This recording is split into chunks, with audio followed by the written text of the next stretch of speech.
Hello, and welcome to another episode of Biohacking with Brittany. I am super excited that you are joining me this week. If you're new, welcome. I am a holistic nutritionist, a podcaster, content creator, and a biohacker. And I am so excited that you are joining me. This week, I have a lot going on, as I always do, but I'm getting ready to go to Costa Rica next week, which is the first time I've traveled internationally since 2019 for a bunch of reasons. So there's a lot for me to kind of wrap my head around, and I'm really excited. And I mentioned this last week, but the place that we're going in Costa Rica is actually part of the blue zone there. And so basically, this is like some of the longest people, the oldest people in the world, and they live the longest lives. So I'm very excited to spend some time in the sun and be offline and just really have a vacation, because it's been so long since I've done something like this. And we're actually going to a bunch of venues to look at having our wedding there for next year. So that's kind of the purpose of the trip, and how it came together so last minute and so quickly was because we kind of decided that that's where we want to go. But I definitely don't want to have a destination wedding without going to the venue first. So we're making a vacation out of it, and I'm super excited. So follow along. I'm sure I will post a lot of stories and stuff like that on my Instagram about it. My handle's at Biohacking Brittany if you're not following me already. And yeah, thank you for tuning in. This one is with the two founders of Costa. And Costa is a supplement brand and company that specializes in supplements that are very biohacky and like next level. They focus on like glutathione and NAD plus, and just these molecules and nutrients that most basic supplement companies are not looking at, which is why I brought them on and why I love taking their products. They're very much focused on recovery and detoxing and just like this new era of supplements. And it's really cool to be a part of it. And yeah, like we dive all into the science of it and why they developed it and what these molecules even do in the body and why we should be taking them. So definitely stay tuned and listen for that. I do have a discount code with them if you're interested. It is Biohacking Brittany in all capitals, and they are linked on my shop page right now. My shop page, I'm just pulling it up right here. Let's see. So my shop page is linked in the show notes, but it's also biohackingbrittany.com/collections/shop. And you will see them. They're right on the page right there. And they're linked, and my discount code is there for you as well. So definitely check them out if you haven't. And I want to quickly read a review from a couple of weeks ago. I'm trying to read a review every week because I think it's just really nice to shout out people. And I also really appreciate reviews, like I talk about, they really make a difference with the success of the show and being found and being seen by others. So thank you for taking the time and leaving a review. It really does actually mean a lot to me. This one is from, oh my gosh, I'm not even going to try to pronounce your name. Ooh, it's a username. It's called Honest and Informative. I really like how Brittany explains things and she motivates me to be more conscious. Hello from Colombia, smiley face and 5 stars.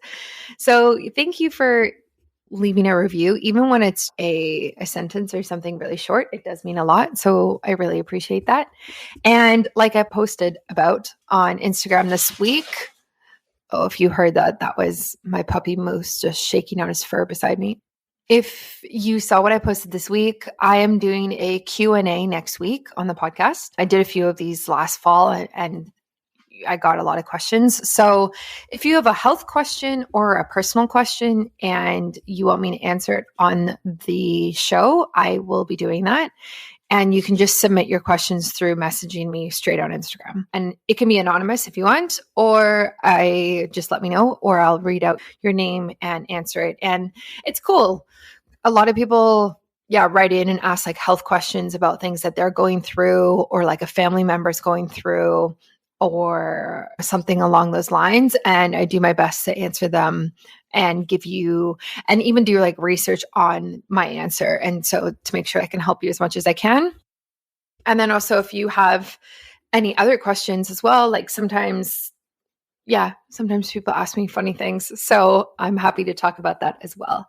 So message me sometime this week. I'm going to be recording that episode really early next week, and definitely get your questions in on time. And enjoy this episode. I hope it's informative, and I hope you learn a lot. And I really look forward to having you join me next week. Okay, welcome to another episode of Biohacking with Brittany. I am thrilled that you're joining me this week. I have a couple of guests on my show this week, and we are talking about very specific ingredients that I actually haven't talked about on the show before, but are like really, really prevalent in the biohacking field. So the two founders who are on the show with me, Chris and Chris, actually, they invented a supplement and a brand called Costa, which is the natural detox and recovery booster to optimize your health. So it's very much rooted in biohacking and very much geared towards people who like to optimize their health, like myself. And they use really cool ingredients. And a big one that we're going to get into is this idea of boosting NAD plus, and through using the precursor NMN, which is like such a mouthful. But before we get into any of that, Chris and Chris, welcome to the show. Thanks so much for having us. Really appreciate it. Yeah, I am so happy to have you here. So why don't we first hear from both of you kind of like your health journeys and how you both transitioned into developing this brand? Sure. I think I can start there. So I think speaking for both of us, I think we've been pretty healthy guys. We've actually been friends since we're about 15 years old. So we go way back, and we played sports together when we were kids. We were always pretty healthy, typical lifestyle. You'd go out on the weekends and do your thing. But for the most part, we exercised, ate right, always discussed, different things that we were doing in terms of workouts or other supplements that we were taking. But it was probably in the last couple years is where we really took that to the next level and created a brand. And so I guess just like a little bit on the background of how we started the brand, it actually started when we were a number of years younger. We were probably about 23 or so years old, and lots of 23-year-olds, we were drinking, having a good time, and thought like probably the idea that every college kid or early 20s had was like, oh, wouldn't it be a great idea? You can cure a hangover. And then that was like our first kind of foray into actually looking to maybe start a business. And we did some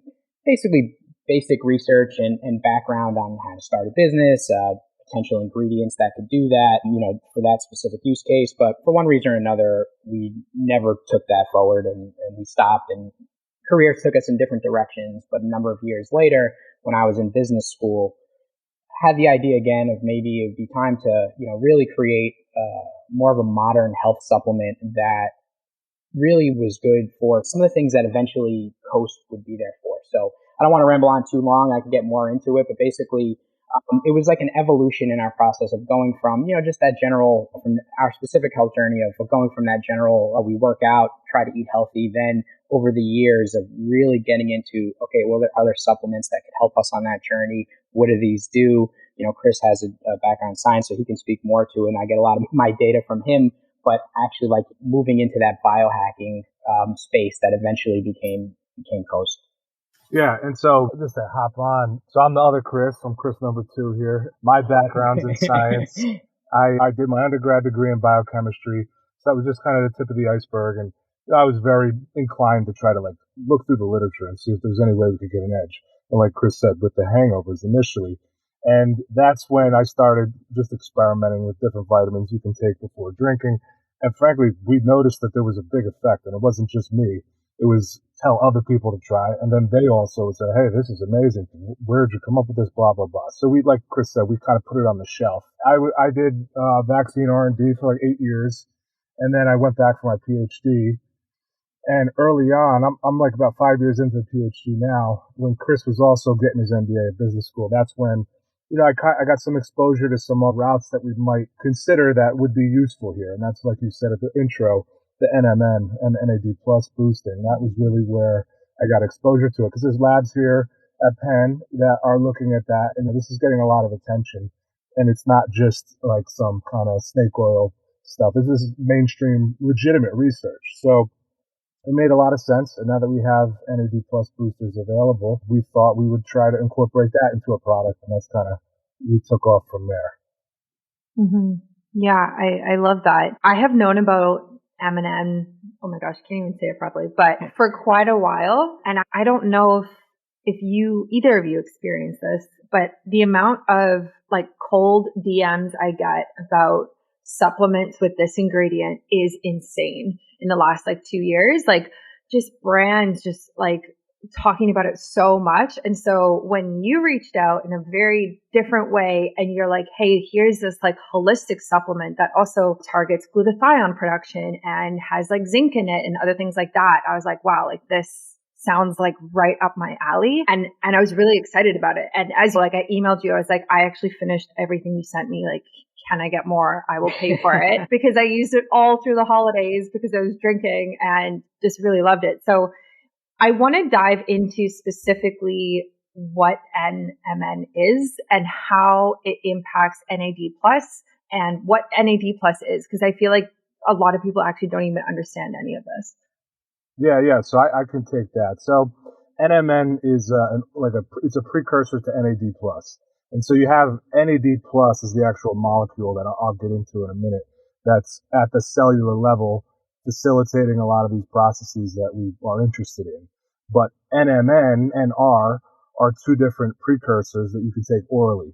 And that was kind of a big breakthrough that allowed us to translate something on paper we can tell was important, but actually make it so that it could be implemented for people in a daily basis. So I mentioned NR. That's another precursor. We're using NMN, which we have the reasons for that, why we chose that over NR. But the main thing is that once you drink it and take it, you end up boosting cellular levels of NAD plus.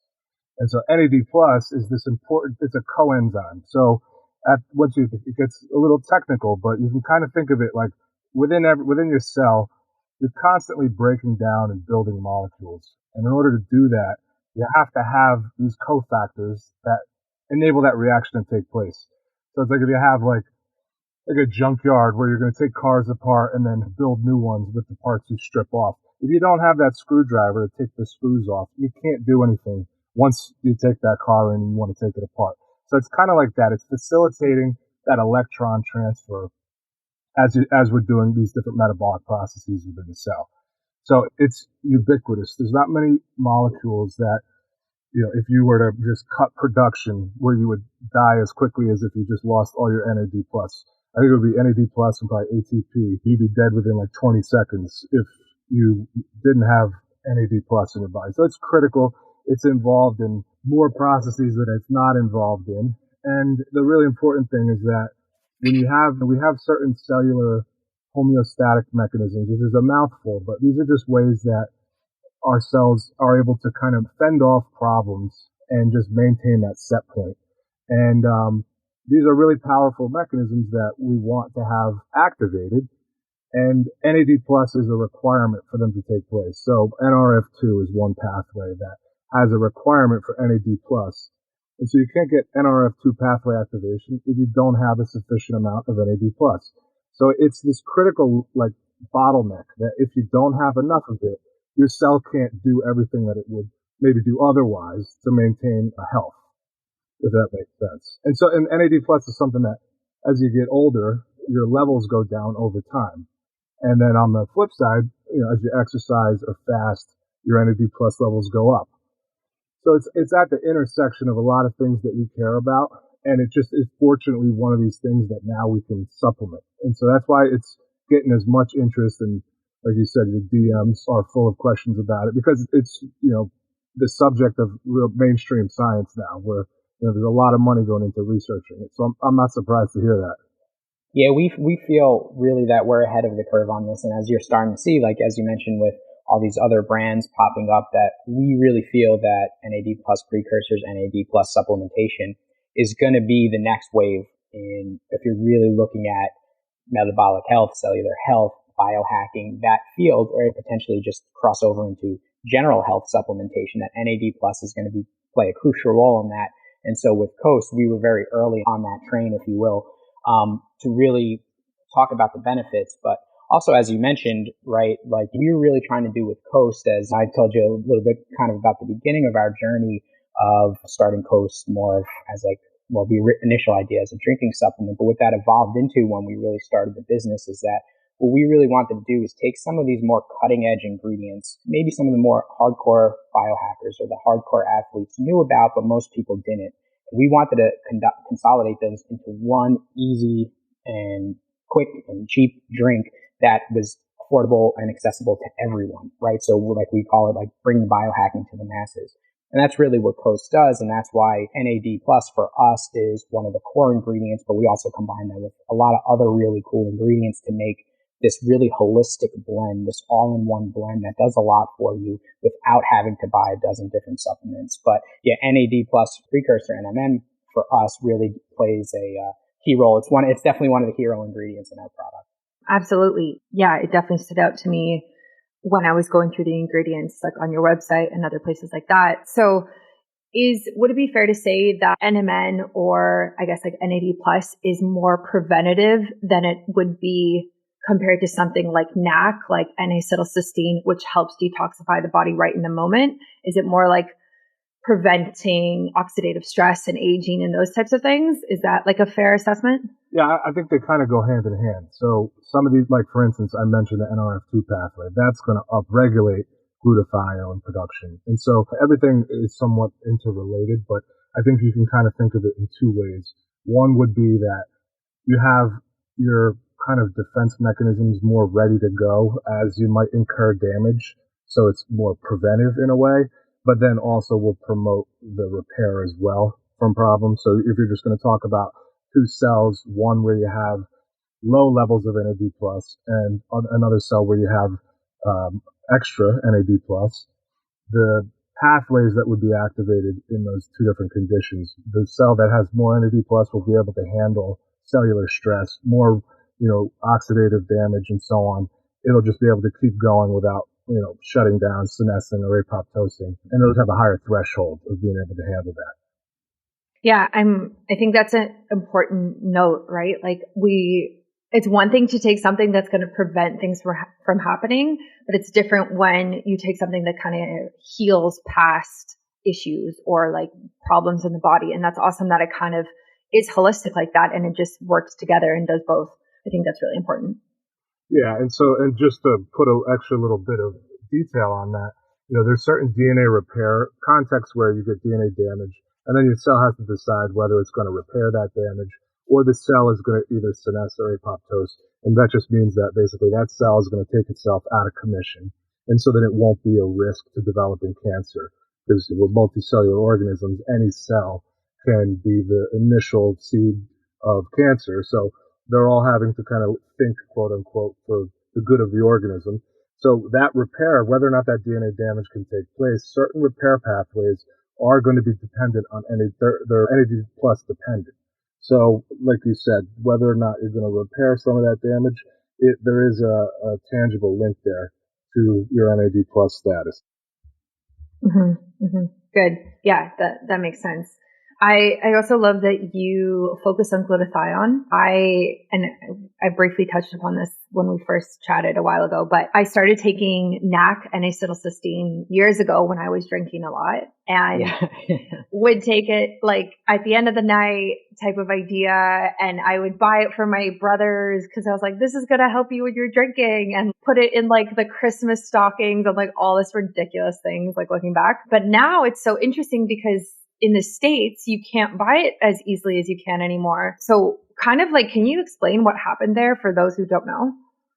Sure. And so, just to, make it clear. So we used to include NAC in our product, and we actually had to switch to a different cysteine source, which is still, a really good precursor to glutathione. But basically we had to switch with NAC. Yeah. And the problem there was, it's a bit, from what I understand, it's a bit of a gray zone in that when that particular compound, the N-acetylcysteine, was first used decades ago. It was used almost in a pharmaceutical way to treat, I believe, overdoses of certain things like Tylenol, like other drug overdoses, because it really helps flush toxins out of your body. But it was used in a really high dose to do that. So because that was the first use case, the FDA basically looked at it from a pharmaceutical lens. Now, quickly after that, there was lots of companies that started using that basically as a supplement, a much lower dose, more for everyday health to produce, because it is the most powerful antioxidant. And so for decades, that's really how it went, was that there was plenty of supplements out there that would use it. It was still used in a hospital setting in a much higher dose. And then it really kind of, the FDA just had a ruling on one brand that wasn't even necessarily a ruling, but just said, like, for one of the supplement brands, do you have, like, basically, why are you using this as a supplement? Do you have proof that there was, like, supplement use before there was pharmaceutical use? And it gets a little complicated. And I think really what happened there was Amazon kind of got involved from there, and they just pulled it.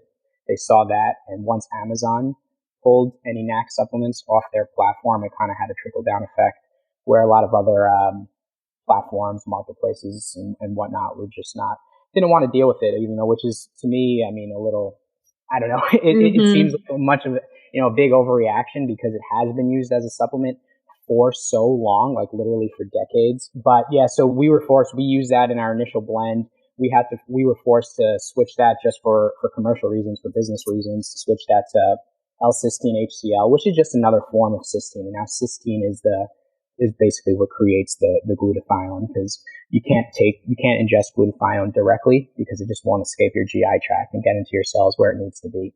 So you have to use precursor to that, and that's where the cysteine source comes in. So we had to change up our cysteine source. But yeah, the general thing is that it's basically the precursor to the most powerful antioxidant. So we want it in there, but our actual cysteine form had to change because of the reasons that you mentioned, or we spoke about. Yeah, it's so interesting that you can have L-cysteine, but you can't have N-acetylcysteine, and they both produce the same molecule in the body. Like, you think they would just ban them all, right? And that's where it gets down to the FDA, and it wasn't even that it's banned per se, right? It was just, it's still okay to use, but it has to be used in a pharmaceutical setting. So it's not, I think there's a misnomer out there that it was banned because it was bad or something like that, and that wasn't the case. It was just like these kind of archaic rulings, in that the first use case matters in terms of this. And so basically, because the first use case was pharmaceutical and not as a dietary supplement, which are regulated differently by the FDA, it defaults to pharmaceutical. So it's still okay to take pharmaceutically, but you just can't take it in supplement form, which is funny. Whereas L-cysteine has a supplement ruling, and that's okay. And that's okay per the FDA. That's okay to take as a supplement, which, yeah, like as you're saying, really doesn't make much sense. Yeah. It just unfortunately is the case. Yeah. Well, at least you can still put it into your supplement in some form, right? Absolutely. And the research is kind of mixed. There's really not much there from the research side to say that one's better than the other. I think the N-acetyl form was just more popular, like I said, going back decades. But the research is kind of mixed into whether one's better than the other. For all intents and purposes, they're pretty much right. So glutathione is this like massive, or like very popular antioxidant that everybody kind of talks about. And obviously you guys are talking about the precursors for it, but are there ways to kind of boost this, maybe through food or through lifestyle or different ways? Or is it like solely through these precursors because it like depletes as we age? With NAD+, so you asked about glutathione. NAD+ does have an effect on glutathione through a couple of different pathways. So we know that NAD+ will go up post-exercise and also as a result of fasting. So there are lifestyle approaches that can certainly improve that, so that would be one quick answer to that. As far as directly increasing glutathione, you would have to do like an IV drip of that, which I'm sure you're familiar with. But yeah, I think there are lifestyle approaches to beyond the supplementation. But as far as the supplements on hand that you could take orally, the NAD+ precursor and also N-acetylcysteine, if you could still get it, or cysteine, also seem like good options for that.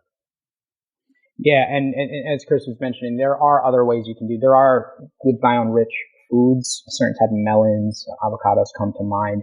It's more just, it's the efficiency of it, right? It's how much of it are you getting? There are foods that can help boost it, but in the sufficient dosage that you really need to deal with modern life and accomplish the goals that you're trying to accomplish with the supplementation, yeah, we feel that the supplement form just really delivers that dose to the levels that you need. Although you can, as Chris mentioned, boost it naturally, and it's probably best to do both. Yeah. Yeah. It's so funny you mentioned that, because the amount of times I've heard people say that it's okay to drink red wine because they're getting antioxidants or whatever their claim is.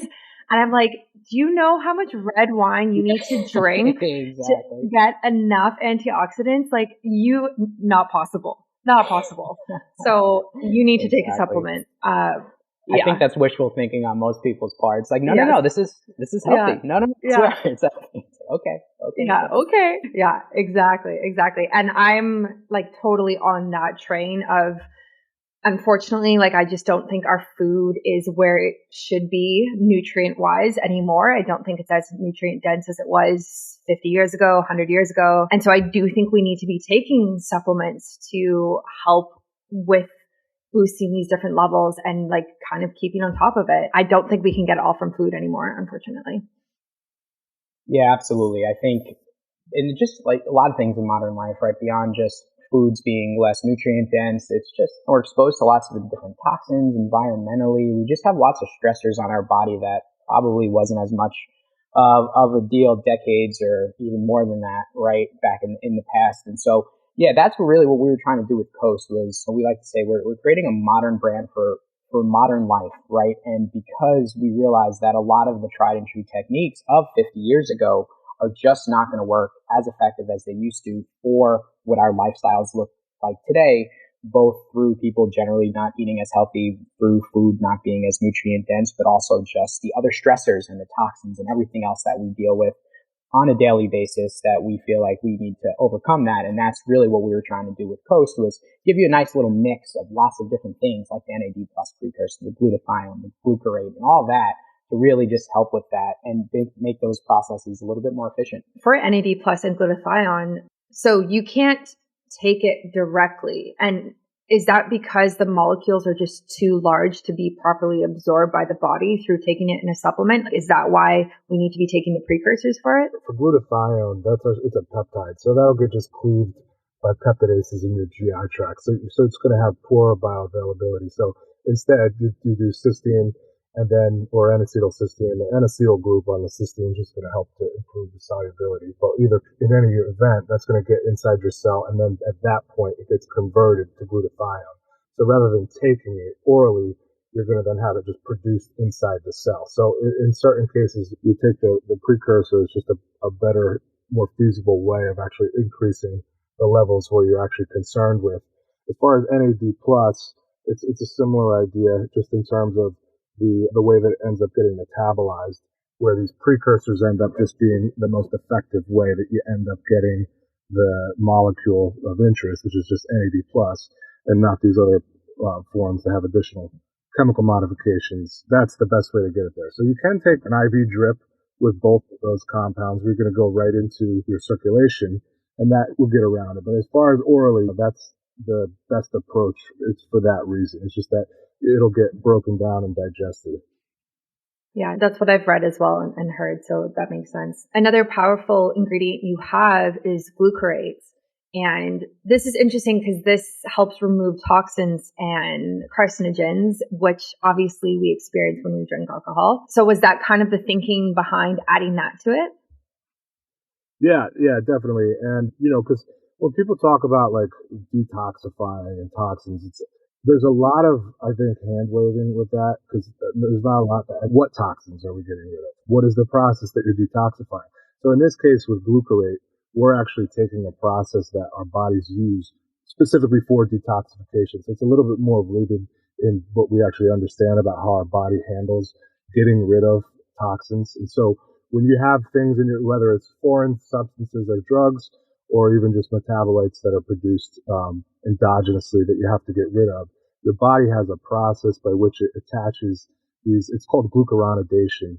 And that's just a long way of saying it'll take a molecule that it wants to get rid of, attach these other molecules to it, the glucuronidation process, and that just helps your body get rid of it better because it makes it more water soluble. And so it makes it easier to get excreted via the kidneys and in the bile.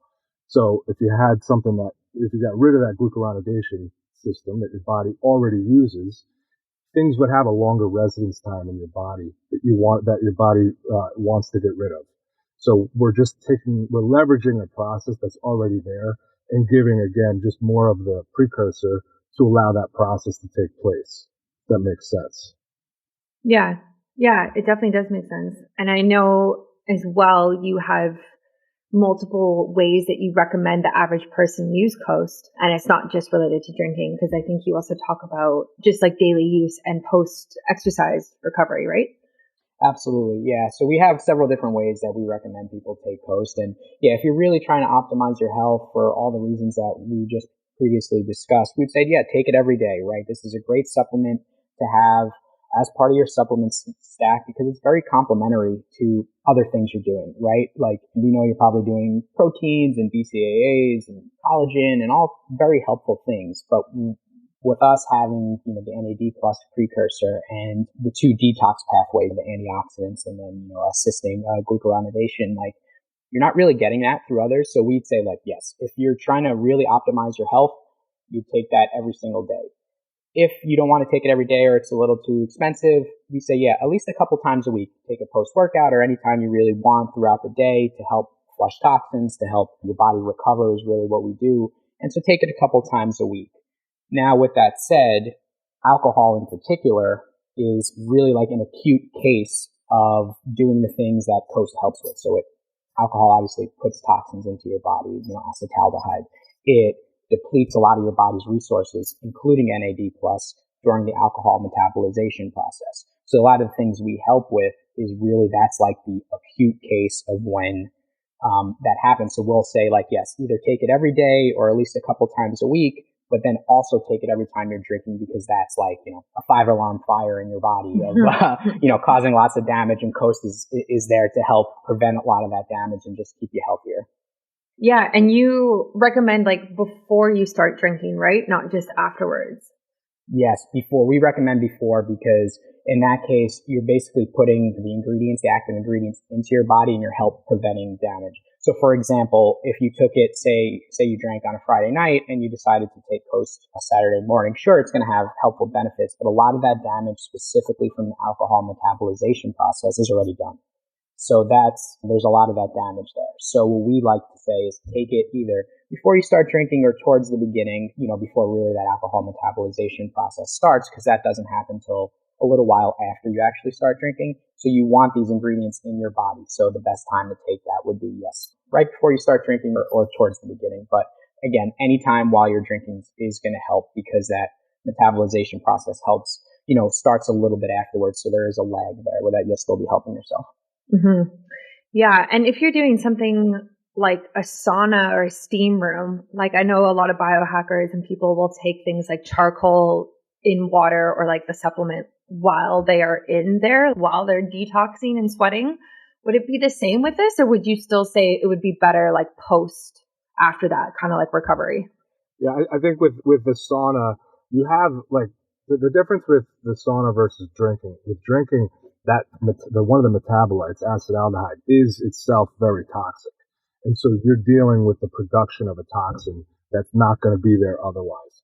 So that's what's different. Now with the sauna, I don't think that you would need to take it beforehand the way you would with drinking. Because just like if you're out in the sun all day, you're going to get bombarded with this thing that's going to, cause damage inside your body. So you're trying to prevent the accumulation of the damage before it's happening. The sauna, it's less so. Maybe it's going to liberate certain things a little bit faster than it would have otherwise if you didn't go in the sauna. And so then the glucarate could help with that afterwards. So I don't think it would be as critical to take it beforehand there.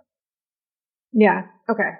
Yeah, because I have a steam room that like close by that I go to, and I will use your Coast, like your powder form during it, because it's also just great to drink it.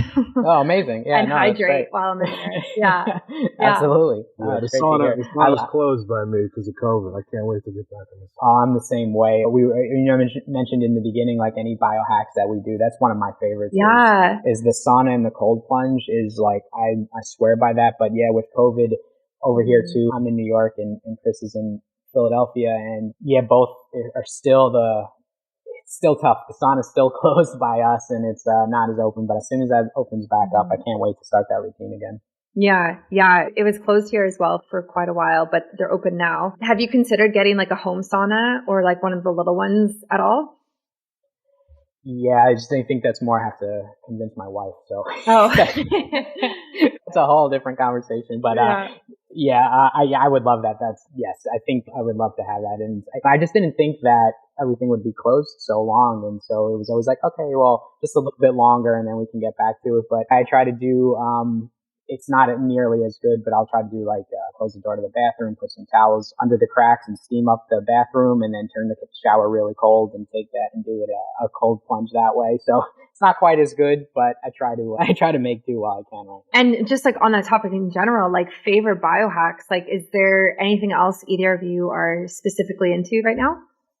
Yeah, for me, I mean, sauna would have been very high on that list. I was like a sauna evangelist for a while. My parents are getting one actually put, but maybe someday after the PhD budget is over. Beyond that, I mean, I'm just getting to the gym is one of the most important things. Like my lifestyle right now is just a wreck because of the schedule with the PhD. So it's that the need for me to make it to the gym now, it has an even bigger impact because it's just like the only thing that seems to keep me sane and just make sure I'm still getting sleep at a reasonable clip. So I'm like the opposite of what you want to shoot for right now. Other than that, I'm just getting the exercise in.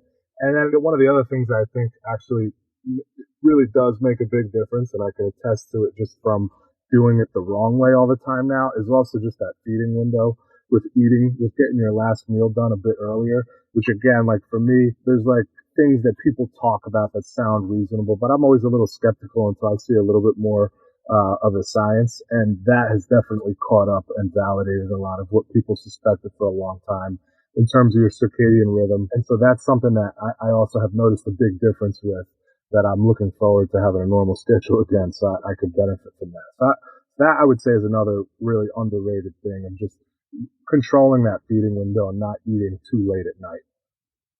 I was going to say, for my personal, other than the sauna and cold plunge, one that I live with is intermittent fasting. So I usually stick to the 16-8, what Chris was mentioning with the feeding window.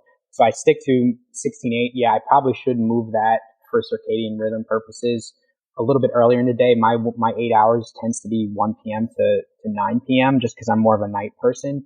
But I feel like it works for me. It's probably not perfect, but I feel like if that allows me to stick to it, then it's better. So I do the 16-8 on a daily basis. And then once a month, I will do a 48-hour fast where I'll just have water and then well, it's not really cheap, but black coffee. So still no caloric intake. But I know there's some mixed literature, whether if you're doing a proper fast, whether you should have black caffeine or not. To get me through the 48 hours, I use some 1 or 2 cups a day. But yeah, so basically, the 16-8 fast as well as once a month do a 48-hour fast.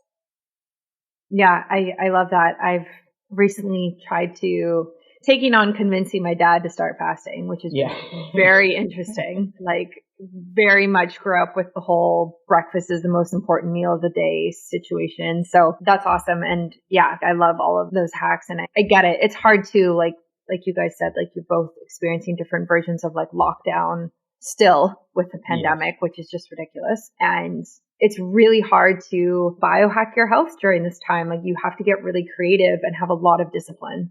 Absolutely. At least that's what I found. Yeah, for sure. No, it is. Everything's just generally harder right now, but there are ways, like we spoke about, there's different supplementations and different things you can do and types of exercises, it depends. I know biohacking is, that's the field we're in. We love it, but there's different ways to define it.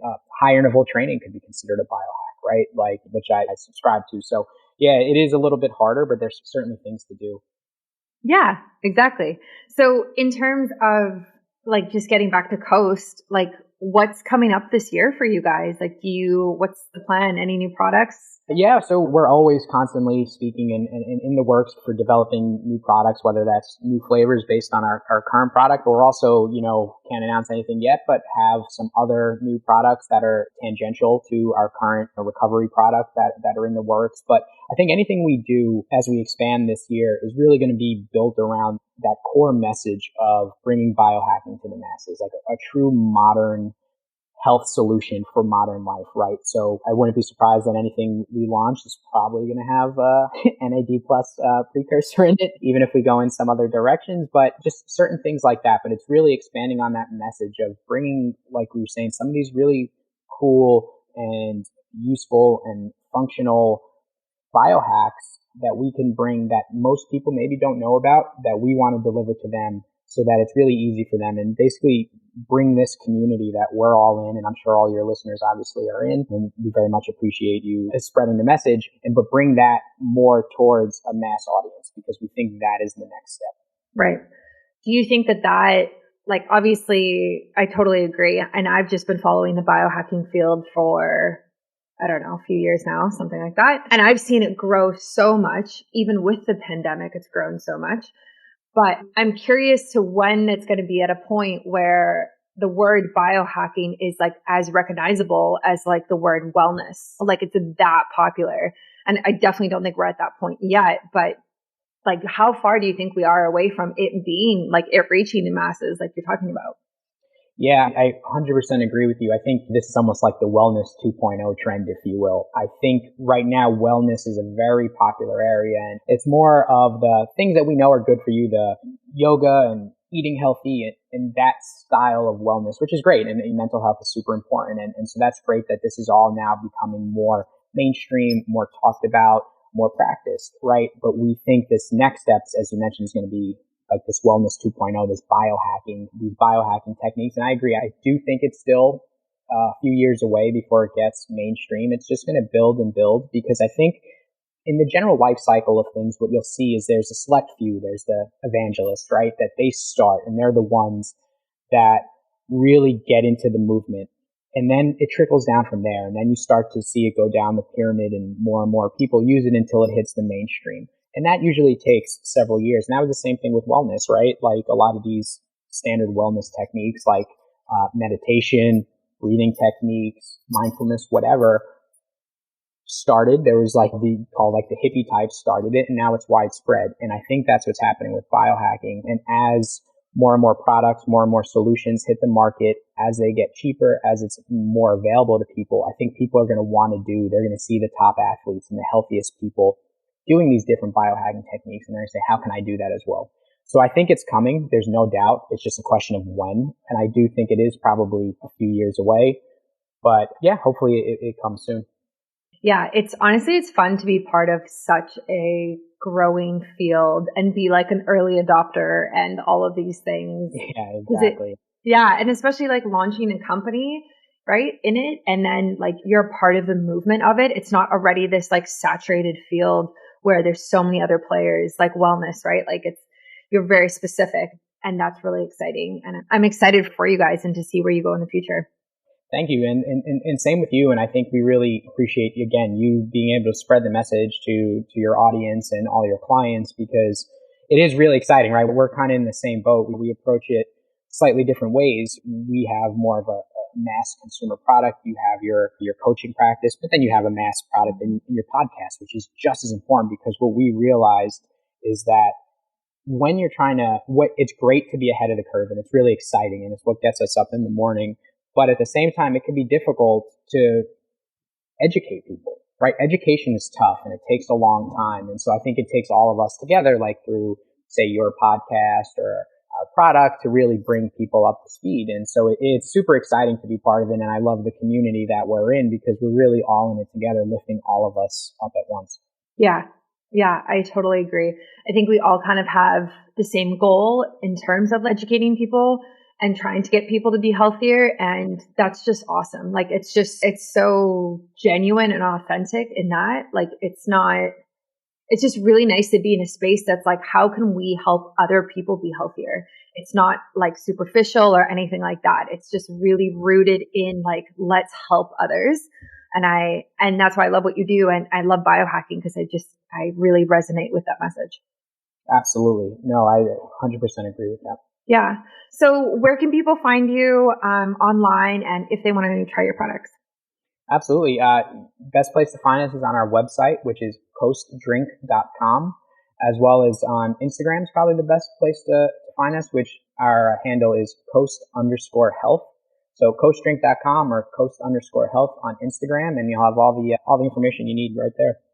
Great. Yeah, I will definitely add that to the show notes and my discount code for people as well if they're interested. And yeah, so people can find you easily. And thank you so much for your time, both of you, for coming on.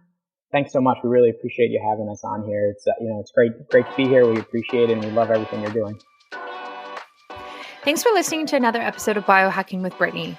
If you're interested in finding the show notes or the sponsors for this episode, you can do so on my website, which is biohackingbrittany.com.